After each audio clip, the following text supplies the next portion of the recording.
سلطان صلاح الدین ایوبی کی کہانی بھی سنتے ہیں۔ اسلام کا مجاہد اعظم، یہ حلال اور صلیب کی جنگوں کا ہیرو، اور جس پہ امت اسلامیہ کو آج بھی ناز ہے۔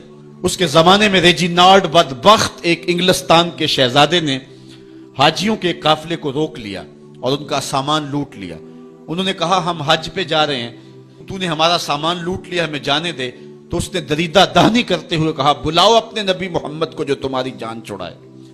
بس سلطان صلاح الدین ایوبی تک یہ بات پہنچی تو میں نے تاریخ میں پڑھا کہ وہ دانت پیستا تھا، اس کی آنکھوں میں خون اتر آیا، اس میں کھڑے کھڑے قسم کھائی کہ جب تک اس ظالم کو کیفر کردار تک نہیں پہنچاؤں گا چین کی نیند نہیں سوؤں گا۔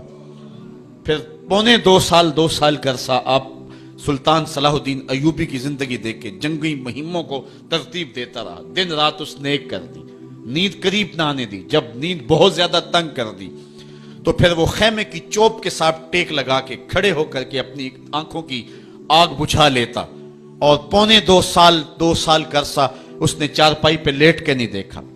پھر وہ لمحے آئے کہ اللہ نے اس کی مراد پوری کی۔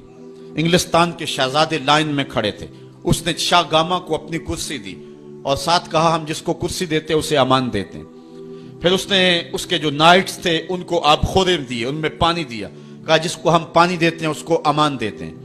پھر جب ریجینالڈ کی باری آئی تو بادشاہ کی رگیں پھول گئیں غصے سے، اس نے تلوار نیام سے باہر نکالی اور اس کی چھاتی پہ چڑھ کے اس کی گردن پہ تلوار رکھ کے اس کے ٹکڑے کرتے ہوئے کہا او کتے، تو نے کہا تھا بلاؤ اپنے نبی محمد کو، محمد عربی نے اپنا نوکر بھیج دیا ہے۔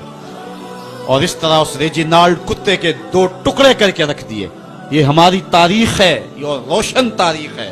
ہمارے اسلاف، ہمارے بزرگ اس دور کے شہنشاہ، اس دور کے بادشاہ اتنی جرأت اور اتنی عظیمت رکھا کرتے تھے، اور آج ہماری کمزوریاں نے دشمنوں کو دلیر کر دی ہے۔